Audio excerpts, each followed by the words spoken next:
የኑሮ ውድነትን ለማረጋጋት በሚደረገው የተቀናጀ የግብርና ስራ በዘርፉ ከጊዜ ወደ ጊዜ አመርቂ ለውጥ እየተመዘገበ ይገኛል። ዘርፉን በግብዓትና በቴክኖሎጂ በማስደገፍ የምግብ ዋስትናን ለማረጋገጥ በትኩረት እየተሰራ መሆኑ ተመላክቷል። በመደበኛ የበጋ መስኖ ልማት 91,000 ኩንታል ምርት የተገኘ መሆኑን በምዕራብ ጎንደር ዞን የገንዳዋ ከተማ አስተዳደር ግብርናና አካባቢ ጥበቃ ጽሕፈት ቤት አስታውቋል። በከተማ አስተዳደሩ አርሶ አደሮችን የእርስ በርስ የልምድ ልውውጥ ዓላማው ያደረገ የአርሶ አደሮች በዓል ተካሂዷል።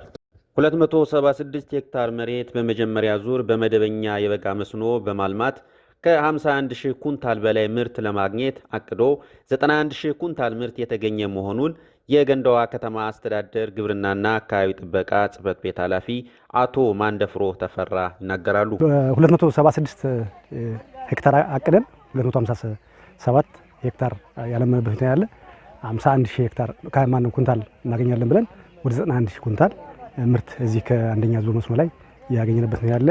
እዚህ ላይ ወደ 158 መስኖ ተጠቃሚ አርሶ አደሮች አሉ ማለት ነው። ከግብዓት አንፃር ወደ 89 ኩንታል ዩሪያና ወደ 44 ኩንታል ኤንፒኤስ ተጠቅመናል። በዚህ ዓመት ከግብዓት ጋር ተያይዞ ኤንፒኤስ ላይ ምንም ችግር የለም። በቂ በሚባል ደረጃ ይሁን አሁን ጭምር አለ መጋዘን ላይ እያሰራጨን ያለ ነው ተጠቃሚ ነው አርሶ አደሩ። ከዩሪያ ጋር ግን በዚህ ዓመት በከፍተኛ ደረጃ ችግር የገጠመ ማለት ነው። አሁን ቅድም ስታዩ እንደነበሩ ሲያነሱ የነበሩት በቂ አይደለም የነበረው በየሰዓቱ 20-30 ኩንታል የሚወጣ የነበረው እንግዲህ ከመሀል ሀገርም ቢሆን ከዚህ ካለው ከችግሩ ጋር ተያይዞ የሚሰየው ከጽፈኛው ጋር ተያይዞ ብዙ የግብዓት ችግር ከዩሪያ ጋር ገጥሞ የከረመው።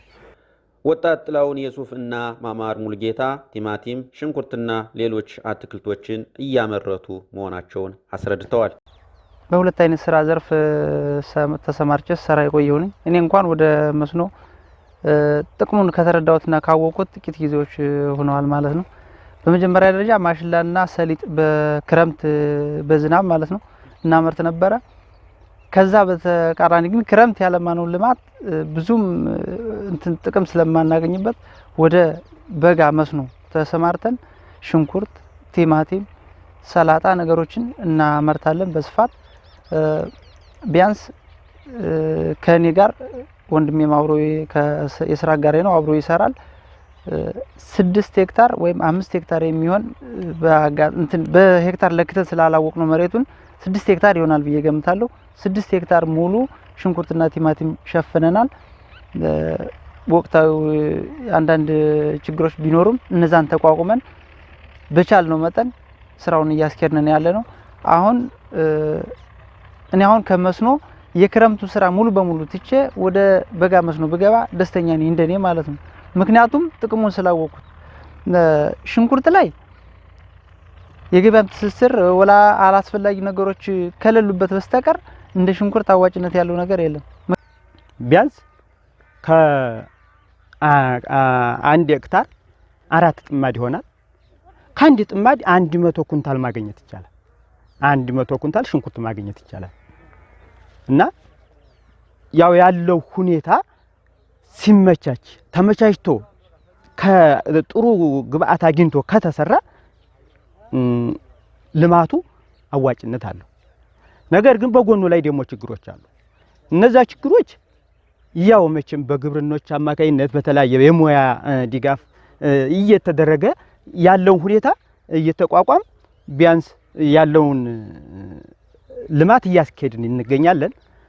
ሆኖም ግን አሁን ችግሩ ትልቁ ችግር ሆኖ የተገኘው ያው እንግዲህ ሰላሙም ደካማ በመሆኑ የጫነው ወደ የሚፈለገው ቦታ ሳይደርስ መንገድ ላይ በመውደቅ ያለው ገበያ አሁን እኔ 200 ኩንታል የሚሆን ነቅዬ ወደ ገበያ ያቀርባለሁ ብዬ በመኪና እየጫን አምና ያለፈ አመት በመኪና ጭነን ነው ከዚህ ተጭኖ ነው የሚሄደው ወደ የሚፈለገው ቦታ ነጋዴው ገዝቶ ነው የሚሄደው።